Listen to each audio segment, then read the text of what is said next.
Celeste and I had been acquaintances since high school, but even as I bumped into her around SDSU years later, I didn't think much about her. That is, until running to class one day, I turned a corner and there she was, running the opposite way, her face slightly rosy and angelical, her hair brown with spectacular strands of red.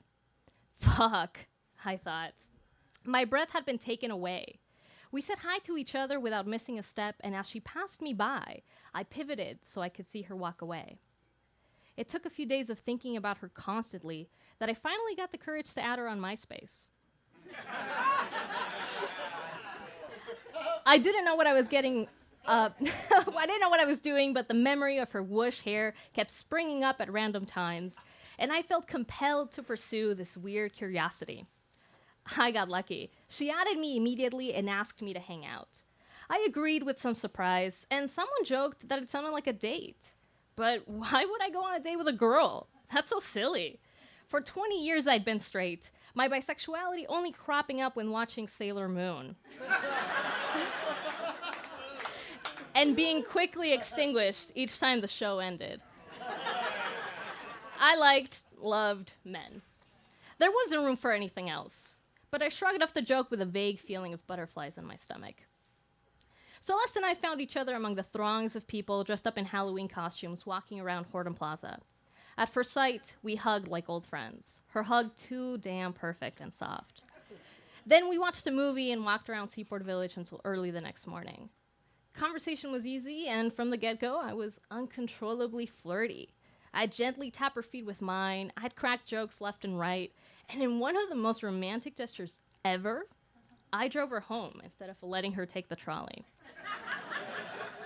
That night, she asked me if I was into girls, but I denied it. Sure, I had crushes on them sometimes, but I only dated men. Good, she said. Me too. Before I knew it, I was hanging out with her as much as I could. I'd miss her if she wasn't around and text her constantly. Good morning, how was your day? Good night. And she reciprocated. We were soon becoming best friends. We'd talk about future plans. She'd promised to take me to San Francisco and joked about marrying and impregnating me there. I was over the moon with her presence, feeling the sort of stuff that had been previously limited to a certain anime. The butterflies, the sexual attraction, the fantasy of togetherness. In other relationships, I had always felt like an outsider, but she made me feel the opposite. What I liked, however common or uncommon, museums, parks, plays, 5-0 Goes West, she liked too. She liked having full-blown conversations made up entirely of puns and made me laugh until my body hurt. It didn't take long for me to innocently exclaim that I had such a huge girl crush on her. What's a girl crush? She asked, secretly withholding that she was bisexual herself. Oh, I don't know. I just really like you, I said. My mind was not yet ready to face the reality of a legit crush. Also, I didn't really care. I just wanted to thrive off her attention. As long as she was around, things like that didn't matter. Plus, we were just talking. Who cares that I bought her a Build-A-Bear we named after ourselves soon after? It was our first child. A panda, her favorite animal, dressed in jeans and a sweatshirt, with a heart that we both held and kissed inside of its furry chest. Again, I got lucky. It only took a few months to start fooling around. And after repeatedly telling me that we would never, ever be together, and me saying, fine with me, as long as we still get to make out, we sat on the patio steps of Bourbon Street in University Heights, tired of dancing. She sat a step above me. Top 40 music played. We locked eyes, and the world melted away. She whispered, "Would you be my girlfriend?" Overcome with joy, I said yes and kissed her. There was no one like me, she'd say. I was so special and different and fit just right with her. Not just physically, mentally, emotionally, in all ways, shape, and form, I was just right. I felt exactly the same. I'd go to bed thanking God for having found her. We tried to live one day at a time, treasuring each other's company. However, there was never an opportunity to forget that what she really wanted out of life was a husband and a baby, and that I could never fit her dreams, no matter how perfect I was. Countless hours spent preemptively heartbroken were followed by countless hours of laughter and lovemaking. I was 99% happy, and I foolishly believed that love could conquer all. After all, soon before we moved to LA for graduate school, she gifted me something ridiculously bold, brave, and full of love. She came out to her parents. Both our parents had been suspicious of us, but in dealing with this, we differed because I've never worried about my parents' opinions. They're stuck with me. But she carried a much greater deal. I came out by sitting them down and telling them that I was dating Celeste. They nodded awkwardly. I left the kitchen. That was it. They weren't happy, but had the decency of keeping all that shit to themselves. Celeste's parents weren't so stellar. For 2 days, they held her hostage to yelling and questioning.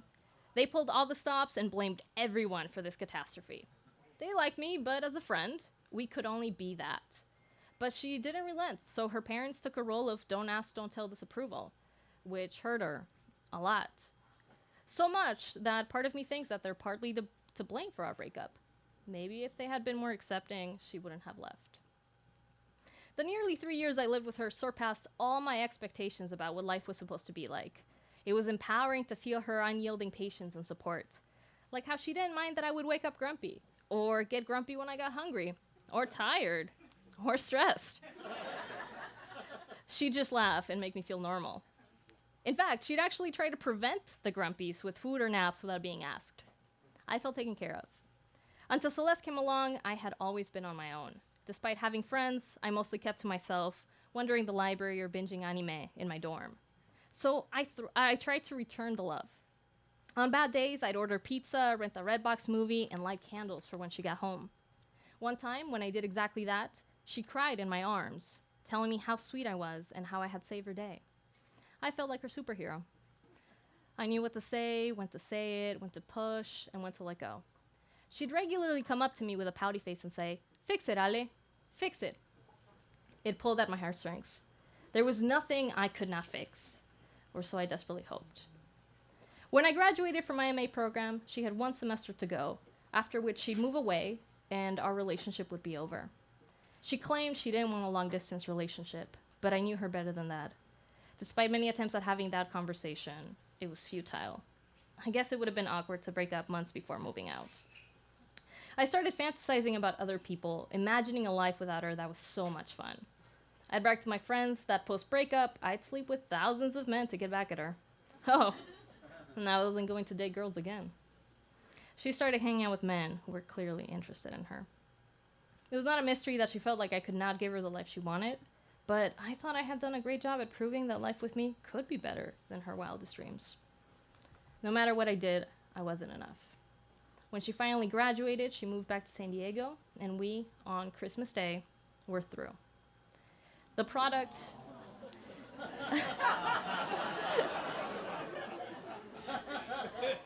the product of a quick phone conversation where we asked each other if that was it. Yeah, that was it. For years after, I suffered. At first, it was as if we hadn't broken up. We were still going out, talking every day, fooling around. Slowly, though, she demanded more space. She became cruel and mean, making me feel both wanted and hated. Phone calls unreturned, demands for constant attention, fights, super romantic dates, like the time that for her birthday, I bought us tickets to the zoo with a special tour to see pandas up close and personal. No one could understand and love her as I could, if she could only realize that. But beautiful I love yous were followed by I need space and you're the love of my life, but you won't be who I spend my life with. I was pulled in all directions, and all I did for a majority of that time was cry. Cries because I loved her and because I thought she loved me. Why couldn't we work? I couldn't deal, but I felt I couldn't deal without her more. It didn't help that she would tell me that she couldn't live without me when I talked about having more space and taking breaks. Still, she'd reject me at any sight or sound of men. I was yo-yoed into a deep depression.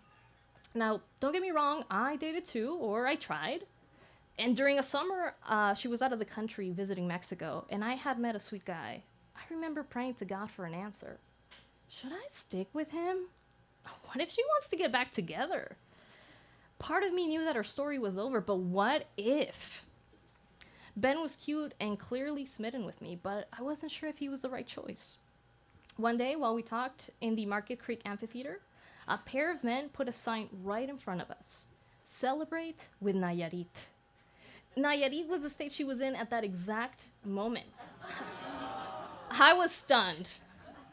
What were the odds such a clear and highly specific message could be literally unfolding before my eyes and not be from God?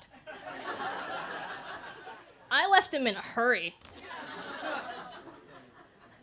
When she returned a day later, she went on a new date and met her current boyfriend. My heart was nuked with little eloquence. I cursed that sign for months.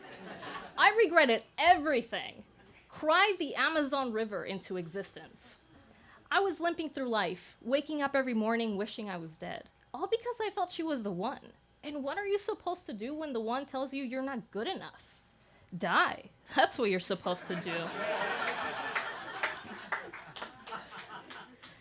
I became a workaholic to cope. I wrote, I worked out, I hung out with good people. I basically distracted myself with things I thought were healthy, whatever the hell that meant. Eventually, in a fit of rage, I threw away everything I had that reminded me of her. We weren't going to get back together. Fuck that. I was tired of waiting for healing to happen to me. I took it upon myself to make it happen. I started rain-checking the crying marathons and self-pitying parties for doing shit I loved. I got Comic-Con tickets. I bought a camera and took pictures of my cats. I started using whitening toothpaste.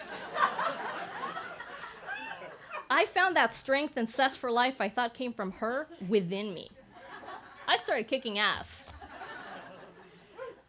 We've all had that one love. I felt mine was so special that I was uniquely destined for a life of agonizing heartbreak. But time has helped me regain my sanity. The other night, I found a tiny panda made out of rubber bands in my bedroom. I don't remember buying it, but I probably got it for Celeste. I used to cringe at even the thought of pandas because they remind me so much of her. But now, I held that token in my hand and sighed, more frustrated at the lost memories of its acquisition than at those gained by its sight. When I see her next, I give her that tiny panda, asking if she recognizes it. She doesn't, but she likes it. I tell her, you should throw it away. Thank you. That's VAMP first timer, Alejandra, Lucero, Canaan.